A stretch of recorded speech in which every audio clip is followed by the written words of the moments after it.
দর্শক আমন্ত্রণ 24 ঘন্টায় প্রেজেন্টেড বাই আকিজ সানশাইন। আপনার সঙ্গে আছে মাহফুজ মিশু। আজ আমরা মূলত কথা বলবো অন্তর্বর্তী সরকারের কূটনীতি নিয়ে, বিশেষ করে প্রফেসর ইউনূসের নেতৃত্বে 8 আগস্ট 2024 যে সরকার গঠিত হলো, যে সরকারটা আগামী ফেব্রুয়ারিতে নির্বাচনের কথা বলছে, এই এক বছরের বেশি সময়কাল ধরে বাংলাদেশ নিয়ে বহির্বিশ্বে আমাদের কি চিত্র গেল, বিশ্ববাসী আমাদেরকে কিভাবে দেখছে এবং কূটনৈতিক ক্ষেত্রে সফলতা, ব্যর্থতা এবং চ্যালেঞ্জ, এসব বিষয় নিয়ে কথা বলতে চাই আমরা। কথা বলার জন্য আমার সঙ্গে স্টুডিওতে আছেন সরকারের পররাষ্ট্র উপদেষ্টা জনাব মোহাম্মদ তৌহিদ হোসেন। স্যার, স্বাগত আপনাকে। কেমন আছেন আপনি? জি, ভালো। জি স্যার, অনেকগুলো ইস্যু। প্রথম ইস্যু হচ্ছে যে এই এক বছরের যে পথ চলা, আপনি এই মিনিস্ট্রিতে আগে ছিলেন সচিব হিসেবে, রাষ্ট্রদূত হিসেবে কাজ করেছেন, পুরো জীবনই এখানে গেল আপনার। ফলে এই এক বছরে বিশেষ করে প্রফেসর ইউনূসের নেতৃত্বে যে সরকারটি আপনারা চালাচ্ছেন, তার কূটনীতিকে আপনি কিভাবে মূল্যায়ন করেন, বা এক ধরনের আত্মসমালোচনাও যদি বলি, কি বলবেন? ধন্যবাদ। দেখুন, আসলে তো কূটনীতি কিন্তু বাকি সব কিছু থেকে বিচ্ছিন্ন না। কূটনীতিকরা হচ্ছেন সেলস পারসন। আমরা যা দেশে যা উৎপন্ন করি সেটাকে তারা বিক্রি করেন গ্লোবালি। তো কাজে আমরা এটা সার্বিকভাবে এটাকে ওই দৃষ্টিভঙ্গি থেকে দেখতে হবে। যদি সর্বাঙ্গীনভাবে সফল বলি তাহলে সেটা তো সত্য কথা বলা হবে না, কখনই সর্বাঙ্গীন সাফল্য আসে না কোনো কিছুতে। তবে আপনি কতগুলি জিনিস খেয়াল করুন। একটি অস্বাভাবিক পরিস্থিতিতে কিন্তু এই সরকার দায়িত্ব নিয়েছিল। আমাদের প্রথম কাজ ছিল এই সরকারকে সঠিকভাবে উপস্থাপন করা পৃথিবীর সামনে, কারণ মানুষ তো জানতো না যে এক্স্যাক্টলি কি সরকার এসেছে। একটি বড় সুবিধা যেটা ছিল সেটা হলো যে প্রধান উপদেষ্টা যিনি আছেন প্রফেসর ইউনূস, তার বৈশ্বিক একটা ইমেজ ছিল, পজিটিভ ব্র্যান্ডিং আছে, ব্র্যান্ডিংয়ের প্রশ্ন এখানে আছে, যে কারণে কূটনীতিক ক্ষেত্রে কিন্তু আমাদের প্রাথমিক কাজটা সহজ ছিল অনেকখানি। যেহেতু তার প্রতি আস্থা ছিল বিশ্বের অধিকাংশ মানুষের, বা অধিকাংশ যারা গুরুত্বপূর্ণ আমাদের জন্য তাদের, কাজেই আমাদের জন্য সরকারকে যে বিশ্বের সামনে উপস্থাপন করা সেটা খুব সহজ হয়েছিল। এবং আপনারা অবশ্যই খেয়াল করবেন যে বাই অ্যান্ড লার্জ কিন্তু সবাই ওয়েলকাম করেছিল এই সরকারকে। এবং সবার প্রত্যাশা ছিল, যে প্রত্যাশা আমি মনে করি যে আমরা অনেকখানি পূরণ করতে পেরেছি, সেটা হলো যে প্রফেসর ইউনূসের নেতৃত্বে এই সরকার একটা স্টেবল সিচুয়েশন বাংলাদেশে সৃষ্টি করতে পারবে, ফ্রম দি এক্সট্রিমলি আনস্টেবল যে একটা সিচুয়েশন ছিল সেটা থেকে। তো আমি যদি কিছু সাফল্যের দাবিদার যদি হই বাংলাদেশের পক্ষ থেকে, তাহলে যে এই কাজে কিন্তু আমরা সফল হয়েছি। মানুষ কিন্তু আস্থা রেখেছে, এবং যে চরম একটা বিশৃঙ্খল অবস্থা ছিল সেটা থেকে কিন্তু এক ধরনের গ্রহণযোগ্য স্টেবিলিটিতে চলে আসছে সরকার। তো কূটনৈতিক ক্ষেত্রে এটা ছিল প্রথম দায়িত্ব, এবং সেটা আমার মনে হয় অনেকখানি সাফল্যের সাথেই পালন করা গেছে। তারপরে আপনি যদি অন্যান্য বাস্তব ইস্যুগুলি বলেন, ধরুন রেমিটেন্স যারা পাঠান তাদের সাথে এক ধরনের, তো যারা ছাত্র জনতা যারা এই পরিবর্তন এনেছে তাদের সাথে কিন্তু এক ধরনের তাদের ইন্টারফেস কিন্তু সৃষ্টি হয়ে গেছিল ওই সময়ই। আপনারা জানেন যে রেমিটেন্স পাঠানো বন্ধ করা হয়েছিল। সেটা খুব তাড়াতাড়ি তারা আবার শুরু করেছেন, যে কারণে অর্থনৈতিক যে চরম দুরবস্থা যেটা ছিল, যে দুরবস্থায় পূর্ববর্তী সরকার রেখে গেছে, সেটাকে কিন্তু সামাল দেয়া গেছে প্রধানত এই কারণে। ছোট ছোট সাফল্যের কথা আমি বলতে পারি অনেকগুলি, যেমন ধরুন মধ্যপ্রাচ্যের যে দেশগুলিতে আমাদের প্রচুর মানুষ কাজ করেন, এবং যারা আসলে রেমিটেন্সের মাধ্যমে আমাদের অর্থনীতিকে চাঙ্গা করে রেখেছিলেন এবং এখনও করে যাচ্ছেন, তাদের দুঃখ দুর্দশার লাঘবটাকে কিন্তু এই সরকার এবং তার প্রতিনিধি হিসাবে আমি খুবই সিরিয়াসলি নিয়েছি প্রথম থেকেই। একটা অন্যতম সমস্যা যেটা ছিল সেটা হলো যে মানুষ সার্ভিস নিতে এসে দাঁড়ানোর জায়গা পেতেন না।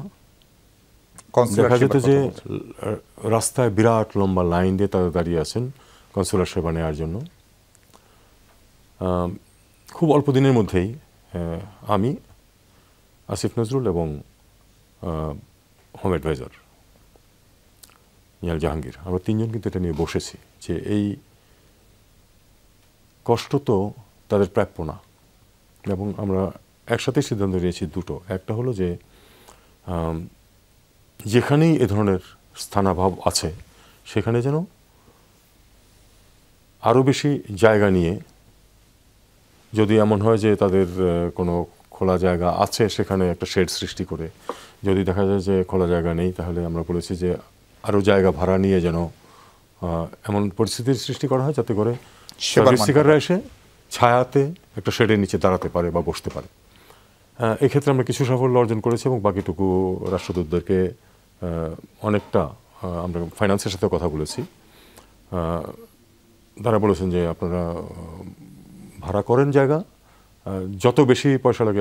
বস্তুত যেমন উদাহরণ দিতে পারি যে ওমানে আমরা একবারে কিন্তু দ্বিগুণ করে দিয়েছি অফিস ভাড়ার সিলিং, যাতে করে দ্বিগুণ জায়গা তারা ভাড়া নিতে পারে, কারণ ওখানে সবচেয়ে সমস্যা বেশি দেখতে পেয়েছিলাম আমরা।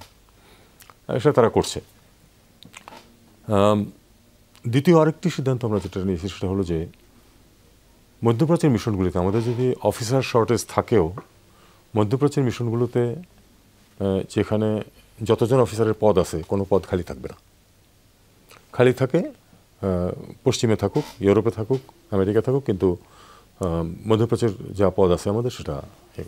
এছাড়া আমরা আর খানিকটা রেশনালাইজেশনের চিন্তাও করেছি যে কোনোখানে পদ দু একটা কমিয়ে অন্য জায়গাতে কমিয়ে এখানে দেওয়া যায় কিনা। এমনকি এমনও একটা অনুমোদন আমরা অভ্যন্তরীণভাবে নিতে পেরেছি যে দরকার হলে কিছু পদ সৃষ্টি করা যাবে। এটা অলরেডি হচ্ছে এদিকে। তাই আমার মনে হয় এসবের মাধ্যমে কিছু ইজিং হয়েছে এবং আরও একটু ইজিং হবে।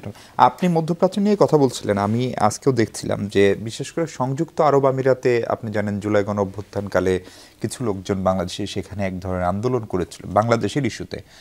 তার পরিপ্রেক্ষিতে তারা সেখানকার আইন অনুযায়ী গ্রেপ্তার হয়েছিল। তাদের একটা বড় অংশই ছাড়া পেয়েছিল প্রধান উপদেষ্টার ফোনে বা যোগাযোগে, কিন্তু এখনও 25 জন আটক, প্রায় 1 বছর 2 মাস হতে চলল। তাদেরকে কি মুক্ত করা সম্ভব? তাদের একজন মারাও গেছে। আমি এটা কমিট করা খুব কঠিন যে সব আমরা কিন্তু সব কিছু তো আর পত্রপত্রিকায় আসে না।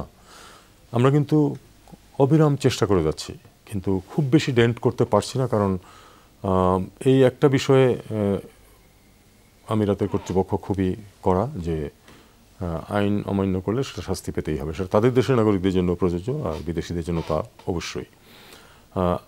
আসলে কিন্তু প্রফেসর ইউনূসের অনুরোধে যে যাদেরকে ছেড়ে দিয়েছিলেন এটাই একটা এক্সেপশন ছিল, এবং প্রফেসর ইউনূস কিন্তু খুব জোরালোভাবে অনুরোধ করেছিলেন বলেই উনি রাজি হয়েছিলেন তাদেরকে ছাড়তে।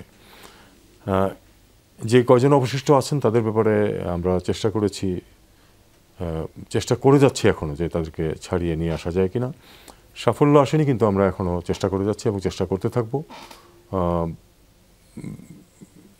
মূলত ইস্যু হচ্ছে যে তারা কনসুলার কোনো ইস্যুতে সহজে কোনো কিছু ছাড় দিতে চায় না, শুনতেও চায় না অনেক সময়। জি, আরেকটা জিনিস উপদেষ্টার মধ্যে আপনিও খেয়াল করেছেন কিনা যে আমাদের পাসপোর্টের ভ্যালুয়েশন কি কমছে কিনা? কারণ বাংলাদেশিদের জন্য যে কোনো দেশে যাওয়া ক্রমশ কঠিন হচ্ছে। যেসব দেশে অনারাইভাল ভিসা ছিল সেগুলো কেউ কেউ বন্ধ করেছে, যেসব দেশে স্বাভাবিক ছিল, এমনকি থাইল্যান্ডের মতো ট্যুরিস্ট ফ্রেন্ডলি দেশ, সেখানে এখন 50 দিনের মতো 45 দিনের মতো লাগছে ভিসা পেতে, এবং অনেক ভিসা রিজেকশনের হার অনেক বেশি।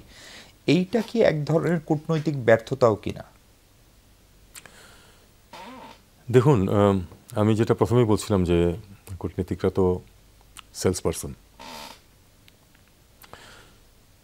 ব্যর্থতা শুধু কূটনৈতিক কিনা সেটা হলো প্রশ্নের বিষয় এখানে। থাইল্যান্ডের কথাই ধরুন, থাইল্যান্ডের বিষয়টা কিন্তু একটা বিশেষ কারণে হয়েছে, সেটা হলো যে ভারতীয় ভিসা ড্রাস্টিক্যালি কমে যাওয়ার কারণে থাইল্যান্ডে প্রেশার বেড়েছে, তাদের ক্যাপাসিটি বাড়ে নাই। বা তারা ক্যাপাসিটি বাড়ানোর প্রয়োজন মনে করছেন না হয়তো। এটা হলো একটা দিক যে কারণে সময় লাগে বেশি। রিজেকশন রেট বাড়ছে, এটা ঠিক অনেকখানি। রিজেকশন রেট বাড়ছে এই কারণে যে আমরা সবসময়ই কাগজপত্রের ব্যাপারে অনেকটাই উদাসীন ছিলাম। এমনকি যাদের কাগজ নিয়ে কোনো সমস্যা নাই তারাও প্রায় কোনো খেয়াল করতেন না। ওই এজেন্সি, ট্রাভেল এজেন্ট গিয়ে তাদের হয়ে যে কোনো একটা কাগজ দিয়ে দিল যে কাগজটা হয়তো সঠিক না। তো এটা তারা দেখেছে এবং সেই কারণে কাগজপত্রের ব্যাপারে তারা একটু কড়াকড়ি করছে। এই কড়াকড়ির কারণেই কিন্তু রিজেকশনের হারও বাড়ছে। এটা শুধু থাইল্যান্ডের ক্ষেত্রে যে প্রযোজ্য না, আপনি যেটা জিজ্ঞেস করলেন যে সবখানেই কমছে, সেটা আমি কিন্তু এখানে প্রথমত যে ভিসা দেওয়া হলো একেবারেই আপনার সার্বভৌম অধিকার। আপনি কখনোই প্রশ্ন করতে পারবেন না যে কেন ভিসা দিলে না। কারণটা ইনফর্মালি বের করা যায় এবং সেটা আমরা করিও অনেক ক্ষেত্রেই। আমি একটা উদাহরণ দিই। 60,000 ভিসা পাসপোর্ট আটকে ছিল ইটালিতে, ইটালিয়ান এমবাসিতে। এটা পরে দেখা গেল যে ফেক কাগজপত্রের পরিমাণ অনেক। সেই ফেক কাগজপত্র সবচেয়ে শুধু আমাদের দেশেই সৃষ্টি হয়েছে তা না, ইটালিতেও সৃষ্টি হয়েছে অনেক ফেক কাগজ। তখন ইটালিয়ান সরকার সিদ্ধান্ত নিয়েছে যে তারা প্রত্যেকটা কেস বাই কেস চেক করে দেখবে, শুধু আমাদের কাগজ না ওদেরও, যে এমপ্লয়মেন্ট দিচ্ছে বলে দাবি করছে বা যে এমপ্লয়মেন্ট কাগজপত্র আছে ওটা জেনুইন কিনা, এবং যে এমপ্লয়মেন্টের জন্য যে লোক নিয়োগ করছে যে আসলেই তার সেখানে চাকরি দেওয়ার সামর্থ্য আছে কিনা। এখানে একটা বড়সড় গ্যাপ ছিল। দেখা গেছে যে যার আসলে 10 জন লোক দরকার সে 40 জনের পারমিট নিয়ে গেছে। এবং আমাদের এখান থেকে যারা আনস্ক্রুপুলাস এই ব্যবসায়ী, তারা গিয়ে তাদেরকে এনকারেজ করেছে, টাকা দিয়েছে, দিয়ে তোমার 10 জন লোক লাগবে, অসুবিধা নেই, তুমি 40 জনের ব্যবস্থা করো, এই নাও টাকা। এটা করেছে তারা। আমাদের সর্বশেষ আনঅফিসিয়ালি যেটা আমরা জানতে পেরেছি 60,000-এর মধ্যে আসলে 20,000 ভিসা পাবে, 40,000 পাবে না এরকম আমাদেরকে জানিয়েছে তারা। কারণ দেখা গেছে যে 2/3 কাগজপত্রের ঝামেলা আছে। এই তার ভিত্তিতে তারা স্ট্যাটিস্টিক্যালি বলে, তারা অফিসিয়ালি বলেনি আমাদেরকে, কিন্তু আমরা জানার চেষ্টা করেছি। আমরা চেষ্টা করছি যে এটা যাতে তারা আরও না করে। এমনকি তাদেরকে আমরা দুটো জিনিস বলেছি। এক হলো যে আমরা অ্যাসিওর করেছি যে আমরা কোঅপারেট করব। আমরা যে কমিট করেছি যে ইরেগুলার মাইগ্রেন্ট যারা সব ধরনের যে আইনি সুযোগ সব শেষ হয়ে গেছে এবং নির্দেশ দেওয়া হয়েছে ফেরতের, আমরা তাদেরকে ফেরত নেব, এটা আমরা বলেছি। আর সেই সাথে আমরা চেষ্টা করবো ঠেকাতে যেন কোনো ফেক কাগজপত্র নিয়ে কেউ না যায়। স্যার, থাইল্যান্ড বা এগুলো তো ধরেন ট্যুরিস্ট ডেস্টিনেশন, বা ইতালি পশ্চিম ইউরোপের দেশ, কিন্তু আমাদের যে দেশগুলো আমাদের খুব সহজ ছিল, লাইক সংযুক্ত আরব আমিরাত কিংবা কাতার, সেগুলো আমাদেরকে ট্যুরিস্ট ভিসা তো দিচ্ছেই না, পাশাপাশি হচ্ছে আমাদের যে শ্রমজীবী যে মানুষ যারা যায় সেটি ঘোষণা দেয়নি, কিন্তু আনঅফিসিয়ালি গত 2-3 মাস ধরে আসলে তারা লোক নিচ্ছে না। 2-3 মাস ধরে লোক নিচ্ছে না, আসলে আরও আগে থেকে রেস্ট্রিকশন আরোপ করছে। ইউএইর ক্ষেত্রে আমি যেটুকু আবার আনঅফিসিয়ালি জানতে পেরেছি সেটা হচ্ছে এই যে এই আন্দোলনের কারণে যে তাদেরকে কাস্টডিতে নেওয়া হয়েছিল, তারা ছেড়ে দিয়েছে ঠিকই, কিন্তু জিনিসটাকে তারা ধরে রেখেছে এখনও, যে বাংলাদেশিরা এসে এখানকার আইনের প্রতি শ্রদ্ধা দেখায় না। ওদের আইনে তো এ ধরনের কোনো কিছু করা নিষেধ। এবং এ ব্যাপারে শুধু ইউএই না, অন্যান্য দেশগুলিও কড়াকড়ি করছে। আশপাশের দেশগুলো কড়াকড়ি করছে। ওই এমনকি কিছু মানুষ একসাথে বসে খাচ্ছে, এটাও অনেক ক্ষেত্রে যদি সংখ্যাটা একটু বেশি হয় তখন তারা কিন্তু এটা নিয়ে কথাবার্তা বলছে এবং যে কেন করলে, এবং অনেকে ধরে ফেরত পাঠিয়ে দিয়েছে খুব সামান্য কারণেও। কারণ ওই দেশগুলোতে আইন কানুনের কড়াকড়ি খুব বেশি এবং তারা খুব তড়িৎ সিদ্ধান্ত নিয়ে কিন্তু অ্যাকশনে চলে যায়। আরেকটা বিষয় হচ্ছে যে দুঃখজনকভাবে যে কমিউনিটির আকারের প্রপোর্শনের চেয়ে বেশি দেখা যায় যে অপরাধে লিপ্ত আমাদের লোকজন। এটা কিন্তু আমি তাদেরকে দোষ দেব না, ক্রাইম রেট হাই এটার একটা অন্যতম কারণ। কিন্তু আমি এটা যখন চাকরিতে ছিলাম তখনও বলতাম যে সমস্যার 80% বাংলাদেশের সৃষ্টি হয় আর 20% সৃষ্টি হয় ওখানে গিয়ে। যদি এই 80% না হতো তাহলে ওই 20% আমরা খুব সহজে সামাল দিতে পারতাম। 80% সৃষ্টি হয় কেন? অত্যন্ত কম বেতনে লোকদেরকে নিয়ে যাওয়া হয়, অত্যন্ত বেশি ব্যয়। আমাদের বাংলাদেশের অভিবাসন ব্যয় হচ্ছে হাইয়েস্ট পৃথিবীতে। যে কাজের জন্য যে বেতনে নেপাল থেকে 100 টাকা খরচে চায় আমাদের এখান থেকে 300 টাকা খরচ করতে হয় সেখানে। আমি প্রপোর্শনটা বোঝানোর জন্য বলছি। তো যিনি যান তিনি তো তার ঘটিবাটি বিক্রি করে গেছেন অনেকেই, তাকে তো এটা উঠাই তার কিন্তু উঠাতে হবে। তখন উনি কিন্তু তার নর্মাল চুপচাপ চাকরির বাইরেও এটা সেটা করার চেষ্টা করেন, যেটা ওই দেশের আইনে আইনসঙ্গত না। কিন্তু তার এটা না করে উপায় নেই। কাজেই এটার জন্য একটা বড় দায়ী হচ্ছে এখানে যারা এজেন্টরা আছে, যারা এই অপকর্মগুলি করেন তারা। জি স্যার, ভারতের ভিসা প্রসঙ্গে আপনি বলছিলেন আমাদের দেশে নানান রাজনৈতিক উত্থান পতন ঘটনা ঘটেছে, সরকার বদল হয়েছে, 2007-এ 111-এর মতো একটা পরিস্থিতি হলো। কখনো এই পরিস্থিতি হয়নি যে ট্যুরিস্ট ভিসা এতদিন ধরে বন্ধ রেখেছে। এটি ভারত কেন করছে এবং এর ফলে ভারতও তো অর্থনৈতিকভাবে ক্ষতিগ্রস্ত হওয়ার কথা। এটি কেন করছে এটার উত্তর তো আমি দিতে পারবো না। মানে আপনাদের এটার উত্তর জানার জন্য আপনাকে ভারতের হাই কমিশনার অথবা আপনাদের পর্যবেক্ষণ বা আপনারা যে ভারতের ইন্ডিয়ান ফরেন সেক্রেটারি আসলেন, ভারতের পররাষ্ট্রমন্ত্রীর সঙ্গে আপনার একাধিকবার দেখা হয়েছে বিভিন্ন ইন্টারন্যাশনাল ফোরামে। আপনি যদি আমার এক কথায় উত্তর চান তাহলে সেটা হলো এরকম যে দেখা সাক্ষাৎ হয়েছে বা যাই হোক, যে ভারত সরকারের সাথে ভারত সরকার যে এই পরিবর্তনটাকে ওয়েলকাম করেনি, সেই পরিস্থিতি থেকে তারা এখনো বেরোতে পারেনি। আপনি 5 আগস্টের কথা বলছেন। যে পরিবর্তন হয়েছে এই দেশের সরকারের, তাদের যে আগে যে সরকারের সাথে তাদের অত্যন্ত মধুর সম্পর্ক ছিল, সেই সরকার যে আন্দোলনের মুখে বিদায় নিতে বাধ্য হয়েছে এবং তারপরে নতুন সরকার গঠিত হয়েছে এই ছাত্র জনতার ইচ্ছা অনুযায়ী এটাকে তারা গ্রহণ করতে পারেনি বলেই আমার মনে হয়েছে। এবং সেইটা এখনো কেটে যায়নি, এখনো বহাল আছে। কিন্তু স্যার মানে গভর্নমেন্ট অফ দ্য ডের সঙ্গেই তো সারা পৃথিবীতে আমরা জানি যে বাইলেটারাল রিলেশন হয়, এবং আমাদের ভারতের সঙ্গে আমাদের যদি ট্রেড রিলেশন বলি কোনো কিছুই কিন্তু মানে একদম কমে যায়নি। ফলে সেগুলো সবই চলছে, শুধু তার মানে কি রাজনৈতিক যোগাযোগটাই স্থবির হয়ে আছে প্রফেসর ইউনূসের সরকারের সঙ্গে। এবং ভারতের পররাষ্ট্র সচিব দুদিন আগে আমাদের কলিগদেরকে বলেছেন যে নির্বাচিত সরকার আসলেই সব কিছু স্বাভাবিক হবে। ফলে এই সরকারের উপরে তাদের বাড়তি এই যে দেখুন এই যে কথাটা ভারতের পররাষ্ট্র সচিব বলেছেন এটা একেবারেই গ্রহণযোগ্য না। এখানে নির্বাচিত সরকার হবে না কীরকম সরকার হবে সেটা আমাদের দেশের মানুষ সিদ্ধান্ত নেবে। এখানে ভারতের কিছু বলার কোনো অর্থ নাই। তারা পূর্ববর্তী 15 বছরে এ ধরনের কোনো কথা বলে নাই, তাদের কোনো কারণ নাই এখন এই কথা বলার। আর ভিসার ব্যাপারে আমি একটা সত্যি কথা বলি, ট্যুরিস্ট ভিসা না দেওয়াতে কি আমাদের খুব বড় কোনো ক্ষতি হয়ে গেছে? আমি তো মনে করি না বাংলাদেশের কোনো ক্ষতি হয়েছে। এটাতে বরং ভারত ক্ষতিগ্রস্ত হয়েছে অর্থনৈতিকভাবে। হ্যাঁ অবশ্যই, পশ্চিমবঙ্গ বিশেষ করে কলকাতা ক্ষতিগ্রস্ত হয়েছে। তারা যদি নিজেদের ক্ষতি করে আমাদের মানুষজনকে একটু মানে অস্বস্তিতে ফেলতে চান, তো আমি তো মনে করি যে আমার এটা নিয়ে খুব বেশি বিচলিত হওয়ার কোনো কারণ নেই। আমাদের লোকজন অন্য যে কোনো দেশে যেতে পারবে। ট্যুরিজমের জন্য পৃথিবীতে আরও অনেক জায়গা আছে এবং লোকজন যাচ্ছে সেখানে। স্যার আপনি ভারতের পররাষ্ট্র সচিবের কথা নিয়ে বলছিলেন, এর আগে ভারতের পররাষ্ট্রমন্ত্রীর মুখপাত্র একাধিকবার এই কথা বলেছেন, ভারতের সেনাপ্রধান বলেছেন। কিন্তু এগুলো যদি কূটনৈতিক শিষ্টাচারের বহির্ভূতই হয় তাহলে সেইটার আনুষ্ঠানিক অনানুষ্ঠানিক কোনো চ্যানেলে বাংলাদেশ প্রতিবাদ জানিয়েছে কিনা সেটি একটি প্রশ্ন। এবং দ্বিতীয় প্রশ্ন হচ্ছে যে পলাতক প্রধানমন্ত্রী শেখ হাসিনাকে ফেরত চেয়ে চিঠি দেওয়া হয়েছে প্রায় 1 বছর আগে, এখন পর্যন্ত ভারত তার আনুষ্ঠানিক উত্তর দেওয়ার প্রয়োজন বোধ করেনি। ফলে সেই আলোচনাও কি আসলে ভেস্তে গেল কিনা, এসব বিষয়ে আরোই শুনে কথা বলবো আমরা। দর্শক, আমরা কথা বলছি পররাষ্ট্র উপদেষ্টা মোহাম্মদ তৌহিদ হোসেনের সঙ্গে। আমাদের সঙ্গে থাকুন, ফিরছি একটু পর। দর্শক, আরেকবার আমন্ত্রণ। 24 ঘন্টা আমরা কথা বলছি পররাষ্ট্র উপদেষ্টার সঙ্গে।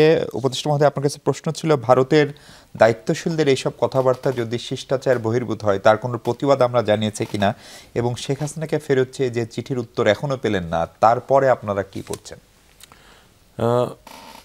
তাদের বক্তব্যের বিভিন্ন সময়ে ফর্মালি ইনফর্মালি আমরা প্রতিবাদ জানিয়েছি। তো বিষয়টা হচ্ছে যে ওনারা প্রতিবাদ সত্ত্বেও যদি ওনারা এটা বলতেই থাকতে চান, আমরা তো এর চেয়ে বেশি কিছু করার সুযোগ তো আমাদের নেই। শেখ হাসিনার ব্যাপারে যেটা কথাবার্তা হয়েছে আমরা তো চিঠি দিয়েছি। আমরা আশা করছি যে তারা সেটার রিপ্লাই দেবে। এমন হতে পারে যে রিপ্লাই দেওয়ার মতো হয়তো খুব ভালো উত্তর তাদের জানা নেই, এই কারণে হয়তো এটাকে অ্যাভয়েড করছেন, এটাও হওয়া সম্ভব। জি স্যার, নির্বাচন নিয়ে ধরেন ভারত যে ধরনের কথা বলছে, একই রকম কথা কি পশ্চিমারাও কেউ কেউ বলার চেষ্টা করছে? মানে ধরেন আওয়ামী লীগকে সহ নির্বাচন অথবা ইনক্লুসিভ নির্বাচন বলতে যেটা বোঝায়, বা এ ধরনের কোনো সুস্পষ্ট বার্তা আপনাদের কাছে কোনো মিশন বা জাতিসংঘ থেকে আপনারা সম্প্রতি ফিরলেন, কোথাও থেকে এসছে? আসলে ফ্র্যাঙ্কলি বলি, আমাদের কাছে এরকমভাবে কেউ উপস্থাপন করেনি। একটু জানতে চেয়েছি কখনো কখনো যে আমরা কিভাবে পুরো জিনিসটাকে অর্গানাইজ করবো যাতে করে একটা সার্বিকভাবে গ্রহণযোগ্য এবং সুন্দর একটা নির্বাচন যাতে হয়। প্রফেসর ইউনূস সবসময় বলেছেন যে সবচেয়ে সুন্দর নির্বাচন উনি উপহার দিয়ে যাবেন। তো এবং সেই লক্ষ্যে তো পুরো জিনিসটা এগোচ্ছে। এই ভারতের পররাষ্ট্র সচিবের মতো এরকম স্পষ্টভাবে কিন্তু অন্য কোনো দেশ থেকে আমাদেরকে কখনোই এ ধরনের কথা বলা হয়নি, কারণ এটা শিষ্টাচারের পরিপন্থী। জাতিসংঘের কাছেও, জাতিসংঘ মহাসচিবের সঙ্গে বৈঠকেও নির্বাচন নিয়ে আলাপ আলোচনা হয়েছে। আপনারা বাংলাদেশ সহায়তা চেয়েছে, জাতিসংঘও সেই সহায়তা করতে চেয়েছে। এই সহায়তা মানে আসলে কি, মানে কি ফরম্যাটে সহায়তা? এবং কেউ কেউ এটা বলার চেষ্টা করে যে জাতিসংঘের তদারকিতে বা তত্ত্বাবধানে নির্বাচন, সেরকম কোনো সম্ভাবনা না, এটা আসলে কোনো সম্ভাবনা নেই। এটা তো জাতিসংঘের তত্ত্বাবধানে নির্বাচন কখন হয়? যখন একটা সংঘাত শেষ হওয়াতে, যখন জাতিসংঘ নিজে ইনভলভ হয়। আমাদের এটা একটা ছিল অভ্যন্তরীণ সংঘাত এবং আমরা সেটা হ্যান্ডেল করেছি। কাজে এই নির্বাচনে তাদের তত্ত্বাবধানে নির্বাচন হওয়ার কোনো প্রশ্ন নেই। সহায়তা যেমন সবসময় হয়ে থাকে যে ওই অবজারভাররা আসুক, দেখুক, তাদের তো একটা ইউএন থেকেও হয়, ইইউ থেকেও হয়, আপনারা জানেন যে। এবং যদি ইউর তো বিষয়টা হচ্ছে যখন তারা প্রাক নির্বাচনী সফরে যখন দেখে যে আসলে এখানে একটা ভালো নির্বাচন হওয়ার সম্ভাবনা, তখনই তারা শুধু পাঠায় অবজারভার, না হলে তারা কিন্তু পাঠায় না। তো আমি এখন পর্যন্ত যেটুকু আমি ফিডব্যাক পাচ্ছি সেটা হলো যে সবাই মোটামুটি প্রস্তুত যে তারা এখানে অবজারভার পাঠাবে এবং সমস্ত বিশ্বের সামনে সেটা দেখা যাবে যে একটা ফ্রি ফেয়ার ইলেকশন হয়েছে। এটাই প্রত্যাশিত এবং এটাই আমরা এদিকে এগোচ্ছি বলে আমি দৃঢ়ভাবে বিশ্বাস করি। স্যার, চীনের সঙ্গে আমাদের সম্পর্ক আগে থেকেই অনেক ব্যাপক, মানে পুরো সময়টা জুড়েই, কিন্তু বিশেষ করে 5 আগস্টের পরে চীনের সঙ্গে বাংলাদেশের রাজনৈতিক সম্পর্ক অনেক বেশি দৃঢ় হলো কিনা? বিভিন্ন রাজনৈতিক দলের নেতারা চীনে যাচ্ছেন, আসছেন, একাধিক টিম। ফলে চীন যে আমাদের উন্নয়নের অংশীদার থেকে আমাদের পলিটিক্যাল পার্টনারশিপ বা স্ট্র্যাটেজিক পার্টনারশিপের জায়গায় যাচ্ছে কিনা? দেখুন, পার্টনারশিপ তো এক ধরনের ডেভেলপ করছে দীর্ঘদিন যাবতই। একটি জিনিস যেটা চীনের মন্ত্রীর সাথে যখন আমি কথা বলি এবং রাষ্ট্রদূতের সাথে যখন কোনো আলাপ হয়, আমি বলি যে দেখো,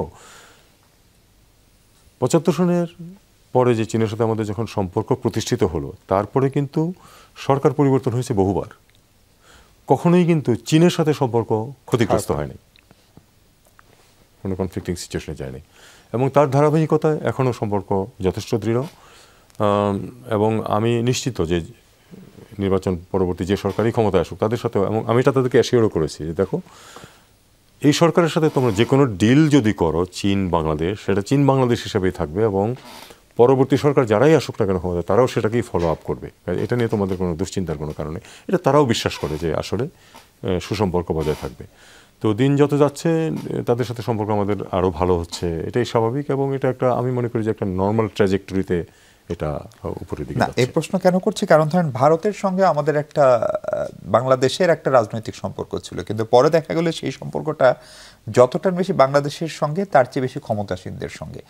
ফলে চীনও কোনোভাবে আগামীর একটা, আমার ঠিক মনে হয় না এটা। আমার ঠিক মনে হয়, আমি তো আপনাকে প্রথমেই বললাম যে আমি চীনাদেরকে কি বলেছি, যে সরকার পরিবর্তন হতে থেকেছে, ডায়ামেট্রিক্যালি অপোজিট সরকার এসেছে, কিন্তু চীনের সাথে সম্পর্ক কখনো ক্ষতিগ্রস্ত হয়নি, এগোতেই থেকেছে। আমি বিশ্বাস করি যে চীন এটা উপলব্ধি করে যে পরবর্তী সরকার যেটাই আসুক তাদের সাথেও আমরা যে সম্পর্ক তাদের সাথে এগিয়ে নিচ্ছি সেটাই বজায় থাকবে এবং অর্থনৈতিক এবং অন্যান্য ক্ষেত্রে সহযোগিতা বহাল থাকবে। পাকিস্তানের সঙ্গে সম্পর্কের ভবিষ্যৎ কি? আমি এটাকে এভাবে দেখি, দেখুন, পাকিস্তানের সাথে সম্পর্ক কিছু ইস্যুজ আছে, কিন্তু তার কারণে কিন্তু আমরা পাকিস্তানকে অপাংক্তেয় করে রাখিনি কখনো, এক্সেপ্ট ডিউরিং দ্য লাস্ট 15 ইয়ার, এবং সেটা আমাদের জন্য লাভজনক হয়েছে আমি বলবো না। ইস্যুজ আছে, ইস্যুজ পাশে থাকবে, ইস্যুজ তো থাকেই। চীন ভারতের ইস্যুজ আছে, ভারতের সাথে চীনের বাণিজ্যের পরিমাণটা দেখুন আপনি। তারপরে একইভাবে পাকিস্তানের সাথে সুসম্পর্ক না রাখার কোনো কারণ আমি দেখতে পাই না, কারণ তাদের সাথে আমাদের কমপ্লিমেন্টারিটি আছে অনেক, আমরা পরস্পরকে ব্যবসা বাণিজ্যে অনেক সুযোগ সুবিধা দিতে পারি, এবং আমি মনে করি যে সেদিক থেকে এই সরকার যে সিদ্ধান্ত নিয়েছে পাকিস্তানের সাথে সম্পর্ক উন্নয়নের, আপনারা জানেন যে পররাষ্ট্রমন্ত্রী এসে ঘুরে গেছে, ফরেন অফিস কনসালটেশন হয়েছে, আমি মনে করি একটা খুব চমৎকার ট্র্যাজেক্টরিতে এসেছে। আমি একটা কথা সবসময় বলছিলাম, যখন কেউ বলছিল যে আপনারা বেশি পাকিস্তানপন্থী হয়ে যাচ্ছেন, এই প্রশ্ন আপনার কলিগরাও অনেক সময় তুলেছে, আমি বলেছি দেখুন আমরা পাকিস্তানের সাথে একটা স্বাভাবিক ভালো সম্পর্ক চাই, যেমন আমাদের অন্যান্য বন্ধু প্রতিম দেশের সাথে আছে। কিন্তু গত রেজিমের সময় যেটা সমস্যা হয়েছিল, তারা ডেলিবারেটলি পাকিস্তানের সাথে সম্পর্ক খারাপ করেছিল ইচ্ছা করে, মানে ডিভাইডেড ফ্যামিলি আছে আপনারা জানেন। একজন বয়স্ক মানুষ তার বোনকে দেখতে আসবে অসুস্থ, পাকিস্তানি নাগরিক, তার ভিসা অ্যাপ্লিকেশন যুগ জনম লাগতো, অ্যাপ্লিকেশন ফরেন মিনিস্ট্রিতে রিসিভ করলো, ফরেন মিনিস্ট্রিতে পাঠালো, ফরেন মিনিস্ট্রি হোম মিনিস্ট্রিতে, হোম মিনিস্ট্রি এজেন্সির ক্লিয়ারেন্স নিয়ে তারপরে 2 মাস 3 মাস পরে হয়তো তাকে দেওয়া হলো অথবা দেওয়া হলো। আমি রাজশাহী ক্যাডেট কলেজের ছাত্র, 2020 সনে আমাদের যে রিউনিয়ন হয় কলেজে, সেই রিউনিয়নে আমাদের বন্ধুবান্ধব আছে পাকিস্তানে, আসতে চেয়েছিল কয়েকজন, আমরা চেষ্টা করেও আমাদের লোকজন কিন্তু আছে সব জায়গাতে, আপনি ইন্টেলিজেন্স বলুন, আর্মি বলুন, সবখানে ক্যাডেট কলেজের প্রচুর ক্ষমতাধর লোকজন আছে, আমরা চেষ্টা করেও তাদেরকে ভিসা করাতে পারিনি। এই অবস্থাটা আমি চাইনি, আমরা চেয়েছি যে একটা স্বাভাবিক ভালো সম্পর্ক থাকুক, ঠিক আছে, ইস্যুজের জায়গায় থাকুক, সেগুলি আমরা দেখবো যে যেটা 50 বছরের সমাধান হয় সেটাতে 6 মাসের সমাধান হয়ে যাবে, চিন্তা করার কোনো কারণ নেই। কাজেই ওইটা ইস্যুর জায়গায় থাকুক, আমরা স্বাভাবিক একটা ভালো সম্পর্ক প্রতিষ্ঠা করি, এবং আমি মনে করি যে এই ট্রেন্ডটা আগামী সরকারের সময় বজায় থাকবে। ভারতের সঙ্গে একটা ওয়ার্কিং রিলেশনের কথা আপনি নিজেই সবসময় বলেছেন, কিন্তু সেই ওয়ার্কিং রিলেশনটা করতে কি ব্যর্থ হলেন এখন পর্যন্ত? এটাকে যদি আপনি ব্যর্থতা বলেন, হ্যাঁ আমি স্বীকার করতে পারি যে আমরা যেরকম চেয়েছিলাম সেরকম তো পারি নাই। আমরা তো চেয়েছিলাম একটা স্বাভাবিক সম্পর্ক, খুব স্বাভাবিক তো বলতে পারি না, যখন ট্যুরিস্ট ভিসা আমাদের দেশের লোক পায় না, যেটা ছিল যে আমাদের দেশ থেকে সবচেয়ে বেশি ট্যুরিস্ট সম্ভবত যেত ভারতে, তারা নিজেদের ক্ষতি হওয়া সত্ত্বেও সেটা চালু করে নাই, তো বলতে পারেন ব্যর্থতা। সাবেক প্রধানমন্ত্রী শেখ হাসিনার বিচারিক প্রক্রিয়া বেশ জোরে সোরে এগোচ্ছে, এবং ট্রাইব্যুনাল যেমনটা আশা করছে তাতে ডিসেম্বরের আগে হয়তো অন্তত একটি মামলার রায়ের তাদের প্রত্যাশা। যদি সেটা হয় সেক্ষেত্রে তাকে ফেরানোর ব্যাপারে আপনাদের উদ্যোগ কি, অথবা ভারত তাকে আসলে যদি ফেরত না দেয় তখন আপনারা কোনো আন্তর্জাতিক সহায়তা চাইবেন কিনা? এটা আমি আগেই প্রেডিক্ট করতে চাই না, দেখি আমরা কি স্টেজে যাই, এবং আমরা একটা জিনিসের ব্যাপারে খুব স্পষ্ট, সেটা হলো যে কোর্ট যে কোনো নির্দেশ দেখ সেটা যেন ইমিডিয়েটলি পালনের চেষ্টা আমরা সবসময় করব। যদি দেখা যায় যে কোর্ট নির্দেশ দিয়েছে যে তাকে যে করেই হোক ফেরত আনার ব্যবস্থা করুক, তাহলে অবশ্যই সেই অনুযায়ী যা পদ্ধতি নেওয়া সম্ভব নিলেই যে আমরা সফল হবো এমন কোনো কথা নেই, কারণ ভারত যদি কোনো অবস্থা দিতে না চায় তাহলে তাকে তো আমরা তো জোর করে আনতে পারবো না, তবে আমাদের চেষ্টা অব্যাহত থাকবে এবং কোর্টের নির্দেশনা অনুযায়ী আমরা কাজ করতে থাকবো। আওয়ামী লীগের রাজনীতি নিয়ে সরকার কি খানিকটা মানে দোদুল্যমান অবস্থায় রয়েছে? কারণ প্রফেসর ইউনূস দেশে যখন বিশেষ করে রাজনৈতিক দলগুলোর সঙ্গে বৈঠক করেন তখন যে স্পিডে কথা বলেন, আর ওয়েস্টার্ন বা বিদেশি কোনো মিডিয়াকে যখন ইন্টারভিউ দেন তখন মনে হয় আওয়ামী লীগের ব্যাপারে অনেক সফট। ফলে আপনারা আসলে আওয়ামী লীগ নিয়ে কী বার্তা বিশ্ববাসীকে দিচ্ছেন? মানে দলটির কার্যক্রম নিষিদ্ধ, তাদের কার্যক্রম ফেরত আসতে পারে, নাকি দলটি নিষিদ্ধ, কোনটা আসলে সরকারের অবস্থান? প্রথমত এই ব্যাপারে কোনো প্রেডিকশন বা সিদ্ধান্ত দেওয়ার ক্ষমতা আমার নেই, এটা তো কালেকটিভ ডিসিশন হবে, একটা ডিসিশন নেবেন তো সর্বোচ্চ পর্যায় থেকে। তবে আমার কখনো মনে হয়নি যে কোনো ধরনের কোনো কমিটমেন্ট আছে যে আওয়ামী লীগকে ফেরত আনা হবে, এরকম কোনো কিছু আমার কাছে কখনো মনে হয়নি।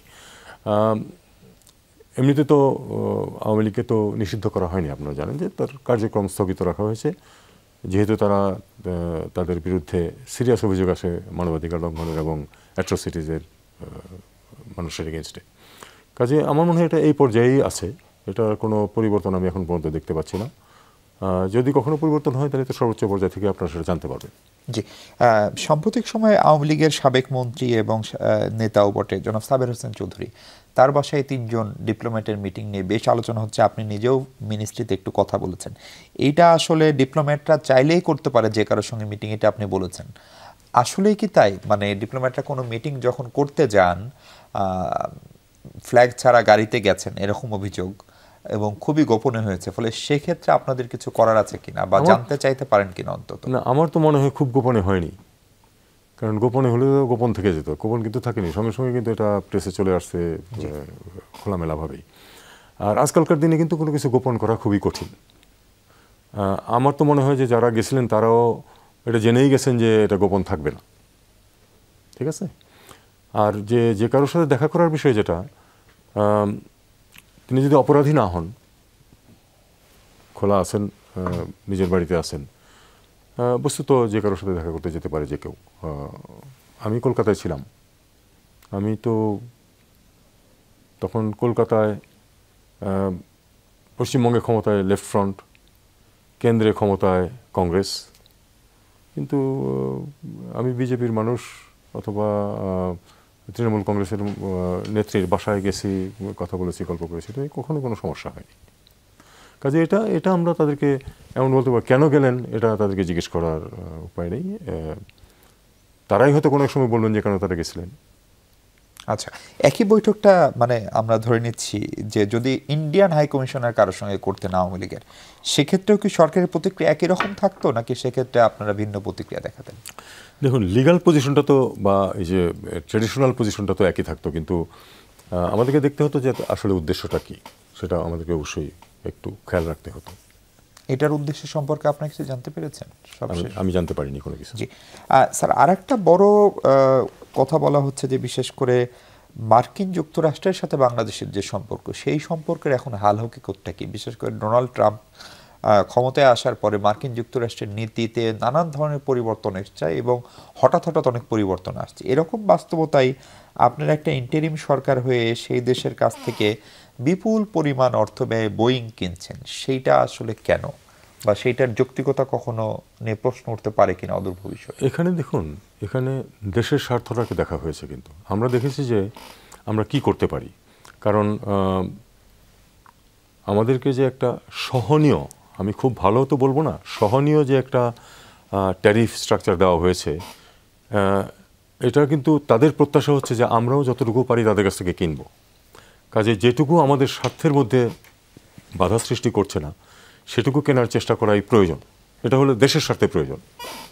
আমরা গম কিনছি, আমরা সয়াবিন কিনছি, বিমানের জন্য আমাদের এয়ারক্রাফট কিনতেই হবে। আমি বিমান যখন প্রথম কর্পোরেটাইজ করা হয়, 100 টাকার শেয়ার কিনে আমি এটা ডাইরেক্টর হয়েছিলাম। 7 জন সচিব, মানে 6 জন সচিব এবং একজন ক্যাবিনেট সেক্রেটারি ছিলেন এটার বোর্ড মেম্বার, আমি তার মধ্যে একজন ছিলাম। অনেক বছর পরে প্রথমবারের মতো কিন্তু আমরা নেগোশিয়েট করে 10টি বিমান বোয়িংয়ের কাছ থেকে কেনার ব্যবস্থা করেছিলাম। পরে আর 1-2টো বোয়িং কেনা হয়েছে, আর ছোটো ছোটো কয়েকটা এয়ারক্রাফট কেনা হয়েছে। তার মানে বেসিক্যালি কিন্তু সেই এয়ারক্রাফটগুলি অনেক পুরনো হয়ে গেছে ইতিমধ্যেই, এগুলি রিপ্লেসমেন্ট লাগবে এবং এক্সপানশনও লাগবে। বিমান স্বাভাবিকভাবে যেটা হয়, ডায়াসপোরা ট্রাফিকের অর্ধেক কিন্তু ওই দেশের বিমান ক্যারি করা, নর্মালি এটা হলো নর্ম। বিমানের উচিত ছিল অর্ধেক প্যাসেঞ্জার ক্যারি করা, আমরা তার ধারে কাছে নেই এখন। আপনারা জানেন যে আমাদের হয়তো একটা ফ্লাইট, আর অন্যান্য এয়ারলাইন্সের একই ডেস্টিনেশনে 3-4টা ফ্লাইট। তো এটা আমাদেরকে করতেই হবে। আর আমরা যে বোয়িংগুলি কেনার চিন্তা করছি, এটা দুটো কারণ আছে। এক হলো যে আমাদের ফ্লিট ছোট, এটা কিন্তু আমি একেবারেই আমার ক্ষুদ্র যে নলেজ অ্যাবাউট, যেহেতু আমি ছিলাম 2 বছর বোর্ড মেম্বার, এই জন্য আমাদের যে ছোট সাইজের যেই ফ্লিট, সেখানে আপনার দুটো মেজর টাইপের কাছে যাওয়া উচিত না। কারণ এখানে আপনার পার্টস রাখা, ইঞ্জিন মেনটেনেন্স করা অনেক সহজ আপনি যদি একই ধরনের কেনেন। বড় বড় এয়ারলাইন্সগুলি কিন্তু তারা কি করে, 50টা বোয়িংয়ের অর্ডার দেয়, 40টা এয়ারবাসের অর্ডার দেয়, কারণ তাদের 80টা 90টা এয়ারক্রাফট। আমরা এয়ারক্রাফট কিনবই আগামী অনেক বছরে, এই 20-25টা।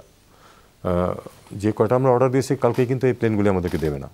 শুধু বুকিং মানি দেওয়ার পরে কিন্তু তারা ওই ব্যাক ক্যালকুলেট করে টাকা নেয়, অর্থাৎ আমাদের কিন্তু খরচ করতে হচ্ছে না। যেদিন ডেলিভারি হবে সেখান থেকে তারা ব্যাক ক্যালকুলেট করে কবে থেকে আমার প্লেনটা তৈরি শুরু হলো। এখনই তৈরিও শুরু করবে না তারা, কারণ তাদের তো সব জায়গা থেকে অর্ডার আসছে। কাজে এটা আমি মনে করি যে আমাদের বিমানের স্বার্থে এবং দেশের স্বার্থেই করা হয়েছে। কিন্তু স্যার আপনার কথা থেকে তো একটা বিষয় স্পষ্ট হতো যে এইটা আসলে ট্যারিফ লজিক্যাল রাখার শর্ত পূরণের অংশ হিসেবেও হয়তো এটা করতে বাধ্য আমি হলেন। শর্ত না বলে আমি বলবো যে প্রত্যাশা পূরণের অংশ, কারণ এগুলি নিয়ে আলাপ আলোচনা হয়েছে। ওদেরও প্রত্যাশা আছে কিছু, আমাদের যেমন প্রত্যাশা ছিল যে ট্যারিফ কমানো হবে 37 থেকে 20-এ নিয়ে আসা হয়েছে, একইভাবে ওদেরও প্রত্যাশা ছিল। আমরা তাদের প্রত্যাশা পূরণের চেষ্টা করছি, আমাদের স্বার্থ বজায় রেখে তারা তাদের প্রত্যাশা পূরণের চেষ্টা করছে। আমি এইভাবেই দেখবো এটা। মার্কিন যুক্তরাষ্ট্র এবং সেন্ট মার্টিন নিয়ে নানান আলোচনা, বিশেষ করে বাংলাদেশের ডিপ সিতে তেল গ্যাস অনুসন্ধান, যুক্তরাষ্ট্রের কৌশলগত কারণে একটা ঘাঁটি স্থাপন, সেগুলো নিয়ে নানান রকম খবর বাতাসে বের হয়। আদৌ কি যুক্তরাষ্ট্র এ ধরনের কোনো ইন্টারেস্ট কখনো অফিসিয়ালি এক্সপ্রেস করেছে বা আপনাদের কাছে অফিসিয়াল কোনো ভার্সন আছে? অন্তত পররাষ্ট্র মন্ত্রণালয়ে নাই, এটা আমি নিশ্চিন্ত। এরকম কোনো প্রস্তাব তাদের পররাষ্ট্র মন্ত্রণালয়ে নাই। তেল গ্যাস অনুসন্ধানে যেটা কথা বলছেন, আমরা কিন্তু গত 10-11 বছরে চেষ্টা করেও কাউকে কিন্তু আনতে পারিনি। কাজেই যদি আমি মনে করি যে আমেরিকান কোনো কোম্পানি যদি রাজি হয়, সেটা বরং আমাদের স্বার্থে, আমাদের অবশ্যই দেখতে হবে শর্তাবলী কী হয়, কিন্তু আমরা কিন্তু এ পর্যন্ত চেষ্টা করে কাউকে আনতে পারিনি আমাদের সমুদ্রে তেল গ্যাস অনুসন্ধানের জন্য। অথচ আমরা জানি যে সেখানে প্রসপেক্ট আছে, কারণ এটা দুই পাশেই গ্যাস পাওয়া গেছে, পূব পাশে এবং পশ্চিম পাশে, মিয়ানমার এবং ইন্ডিয়াতে, ভারত পাশে। কাজেই সম্ভাবনা থাকা সত্ত্বেও আমরা পারছি না, সেটা আমাদের দেখতে হবে। সেখানে যদি আমরা মার্কিন কোনো কোম্পানিকে নিয়ে আসতে পারি সুবিধাজনক শর্তে, আমি তো মনে করি সেটা আমাদের স্বার্থেই ঘটবে, আনা উচিত। জি হ্যাঁ, তো হচ্ছে আমরা আবার একটা বিরতি নিয়ে দর্শক ফিরছে একটু পরে, আমাদের সঙ্গে থাকবেন নিশ্চয়ই। দর্শক, ডক্টর ইউনূসের কূটনীতি নিয়ে কথা বলছি আমরা পররাষ্ট্র উপদেষ্টার সঙ্গে। স্যার, সম্প্রতি আপনার একজন ক্যাবিনেট কলিগ, যিনি এখন এনসিপির প্রধান, জনাব নাহিদ, তিনি বলেছেন যে উপদেষ্টা অনেকে আখের গোছাচ্ছেন। এই আখের গোছানো উপদেষ্টা কারা বা এই কথার আসলে তাৎপর্য কি? এবং এই প্রশ্নটা আপনাকে করছি এই কারণে, আপনাকে নিয়ে আরেকটা আলোচনা চলছে যে জাতিসংঘ সাধারণ পরিষদের সভাপতি পদে বাংলাদেশ নির্বাচন করছে, সেই নির্বাচনে পররাষ্ট্র উপদেষ্টা হিসেবে আপনি প্রার্থী। একটা সমীকরণ মিলাচ্ছে, যেহেতু ফেব্রুয়ারিতে নির্বাচন এবং এই ইলেকশনটি তারপরে, ফলে ওইটা আপনার একটা পুনর্বাসন করার একটা চেষ্টা করা হচ্ছে। দুটার কোনো আন্তঃসম্পর্ক আদৌ আছে কিনা? আসলে কোনো সম্পর্ক নেই। আসলে কোনো সম্পর্ক নেই এই কারণে যে পরবর্তী সরকার যে আসবে, সে যে আমাকে সেখানে নমিনি রাখবে এমন তো কোনো নিশ্চয়তা নেই। নমিনি পরিবর্তনও হতে পারে। ব্যাপারটা হলো যে বাংলাদেশ সভাপতি হবে, এটাই ছিল লক্ষ্য। এবং অদ্ভুত বিষয় হলো যে সবাই এটাকে একটু ঘুরিয়ে পেঁচিয়ে এক ধরনের একটা অবস্থা সৃষ্টি করার চেষ্টা করছেন। এবং আমি যেটা বলেছি সবার সামনে, সেটা হলো যে আসলে যখন প্রকৃত সময় আসবে ইলেকশনের, তখন সেটা হলো জুন মাসে, তখন প্যালেস্টাইন এবং বাংলাদেশ মুখোমুখি হবে না, এটুকু নিশ্চিত। এবং তখন কে কী হবে না হবে সেটা অন্য কথা। আরও তো আরেকটি ক্যান্ডিডেটও আছে, সাইপ্রাস আছে। কাজে একটা, আর তাছাড়া নির্বাচনের ফলাফল তো সবসময় অনিশ্চিত, কিন্তু কোনোদিনই নিশ্চিত না যে আপনি কখন কে হবে না হবে। আর নাহিদ হোসেনের বক্তব্য প্রসঙ্গে, এই প্রসঙ্গে আমি কিছু বলতে চাই না, উনিই বলুক। আমার কলিগ ছিলেন, তারপরে তো রাজনীতি করার জন্য সরে গেছেন, দল করছেন, দলের প্রধান। উনি যদি মনে করেন যে কেউ করছে, উনি তাদের নাম বলতে পারেন। আমি তো জানি না এরকম কাউকে। আমরা সবাই দায়িত্ব পালনের চেষ্টা করছি যেটুকু আমাদেরকে দেওয়া হয়েছে। জি, ফিলিস্তিন নিয়ে বাংলাদেশের অবস্থান খুবই পরিষ্কার, একদম জন্মলগ্ন থেকে বাংলাদেশের। ফলে সেই জায়গায় প্যালেস্টাইনের এগেনস্টে ইলেকশন করাটা আমাদের নিয়ে বিশ্ববাসীকে বা বিশেষ করে ফিলিস্তিনের নির্যাতিত মানুষকে কোনো ভুল বার্তা দিতে পারে কিনা? আমার মনে হয় না এই কারণে যে আমি তো দেখেছি যে ফিলিস্তিনেরাও এই নির্বাচনটা নিয়ে অত ব্যস্ত না যতটা আমাদের দেশের আপনারা ব্যস্ত হয়েছেন। ফিলিস্তিনের প্রতি আমাদের যে সমর্থন, সেটা একেবারে আনইকুইভোকাল, সব সময়ের জন্য। সেটার সাথে কিন্তু এই পদের তেমন কোনো সম্পর্ক নেই। আসল সম্পর্ক হচ্ছে যে ফিলিস্তিনের মানুষের মুক্তির জন্য চেষ্টা করতে থাকা, এবং সেখানে যে প্রয়াস যেগুলি আছে সেগুলিকে আমরা পূর্ণ সমর্থন দিয়ে যাচ্ছি। তার সাথে এটা সম্পর্ক একেবারেই নেই। বরং আমাদের একটা অনুমান ছিল যে এটা বরং কিছু সমস্যার সৃষ্টি করতে পারে এই জন্য ফিলিস্তিনের মানুষের জন্য, যে ফিলিস্তিন এখনও কিন্তু পুরোপুরি মেম্বার না, কিন্তু গত বছর অ্যালাউ করা হয়েছে তাদেরকে যে কন্টেস্ট করতে পারে তারা। এবং ফিলিস্তিনিরাও কখনো আমাদেরকে বলেনি যে আপনারা সরে যান, একবারও না এখন পর্যন্ত। ফলে সেই কারণে আমরা থাকবো। স্যার, এই ফেব্রুয়ারিতে নির্বাচন, এই কথাটা প্রফেসর ইউনূস থেকে শুরু করে আপনারা সবাই নানান জায়গায় বারবার বলছেন। তারপরেও নির্বাচন নিয়ে নানান ধরনের প্রশ্ন আছে। আমার প্রশ্নটা হচ্ছে, প্রশ্নটা কি শুধু আমাদের দেশের মানুষের, নাকি ঢাকার বা আমাদের বিদেশি বন্ধু, উন্নয়ন সহযোগী যারা, তারাও কি বিশ্বাস করেন যে ফেব্রুয়ারিতে নির্বাচন হচ্ছে, নাকি তাদেরও কোনো সন্দেহ এখনো আছে? দেখুন, বিশ্বাস কি সেটা তো বলা সবসময়ই বেশ কঠিন।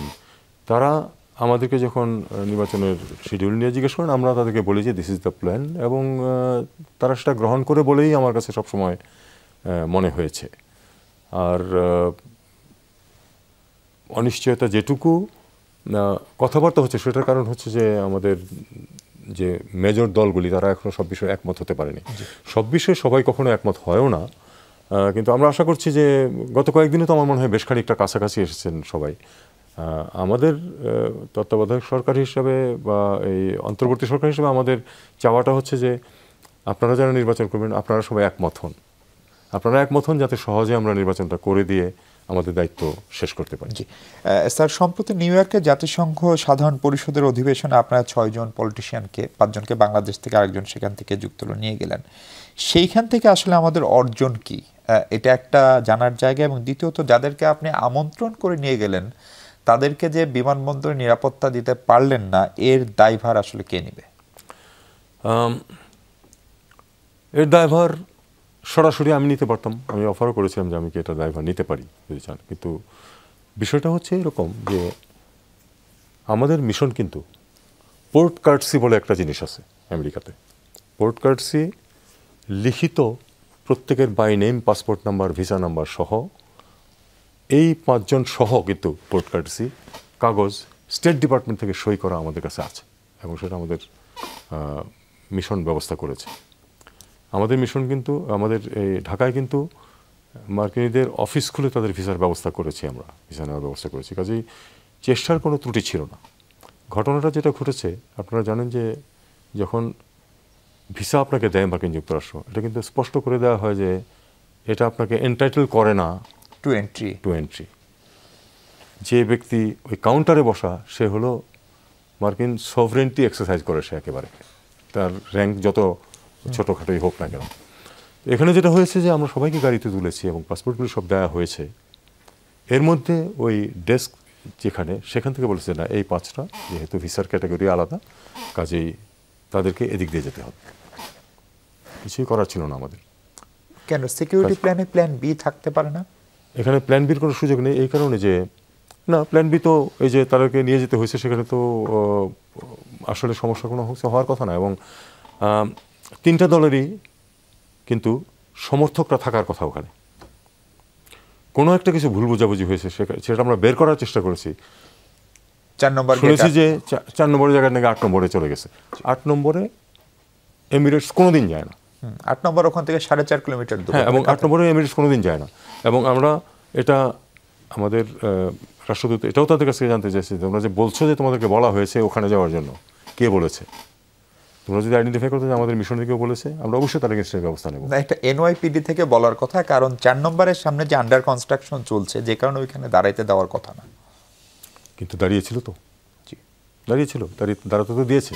হয়তো বিশাল সংখ্যক দিত না, কিন্তু কিছু সংখ্যক দাঁড়াতে পারে। একটা ভুল বোঝাবুঝির সৃষ্টি হয়েছে, এবং সেখানে হস্তক্ষেপের সুযোগ খুব সীমিত ছিল। কেন? কারণ কেউ তো এদিক দিয়ে বেরোনোর কথা না। এবং আমাদের যে অফিসাররা গেছিল, ইনক্লুডিং হাই কমিশনার, অ্যাম্বাসেডর, তাদেরকে কিন্তু ওদিক দিয়ে বের হতে দেবে না, কারণ তাদের তো ইমিগ্রেশনের ভিতর দিয়ে আসতে দেবে না তাদেরকে। তারা আসতে চেয়েছিল, তাদেরকে আটকে দেওয়া হয়েছে যে না, ইমিগ্রেশনের ভিতর দিয়ে শুধু প্যাসেঞ্জাররা যেতে পারবে। এটা সবসময় কিন্তু তাই। যখন কোনো ভিআইপিও যায়, ইমিগ্রেশন পার হওয়ার পরে কিন্তু তাকে রিসিভ করা হয়, তার আগে কিন্তু করা যায় না। স্যার, আমার শেষ প্রশ্ন, তারেক রহমান সাহেব রাজনীতিতে সক্রিয় হচ্ছেন, কথা বলছেন, আগে থেকেও সক্রিয় ছিল। ওনার দেশে ফেরার বিষয়ে আপনাদের সঙ্গে কোনো আনুষ্ঠানিক যোগাযোগ হয়েছে কিনা? তার ট্রাভেল পাস, পাসপোর্ট, এই বিষয়গুলোর সঙ্গে সরাসরি আমাদের লন্ডনের মিশন জড়িত থাকার কথা। বিষয়টা আসলে এরকম, আপনি জানেন যে যখন প্রধান উপদেষ্টা যখন লন্ডন গিয়েছিলেন, সেখানে তাদের মধ্যে অত্যন্ত হৃদ্যতাপূর্ণ আলাপ হয়েছে। কখন আসবেন সেই সিদ্ধান্ত তো ওনার। আর আসার জন্য আসলে তো একটা ওটিপি ইস্যু করাই যথেষ্ট। সেটা ওটিপি ইস্যু করতে আমাদের তো 1 ঘন্টা লাগে। কাজে এটা নিয়ে আমাদের আগে থেকে তেমন কোনো প্রস্তুতি কিছু নেই। উনি যেদিন বলবেন যে উনি আসতে চান, আমরা একটা ওটিপি ইস্যু করে দেবো, উনি চলে আসবেন। জি জি, অনেক ধন্যবাদ আমাদের সময় দেওয়ার জন্য স্যার। ধন্যবাদ। দর্শক, আমরা কথা বলছিলাম মোহাম্মদ তৌহিদ হোসেনের সঙ্গে, বাংলাদেশের পররাষ্ট্র উপদেষ্টা। দেখা হবে আগামীকাল, নতুন অতিথির সঙ্গে কথা বলবো আমরা। সে পর্যন্ত ভালো থাকুন সবাই। ধন্যবাদ।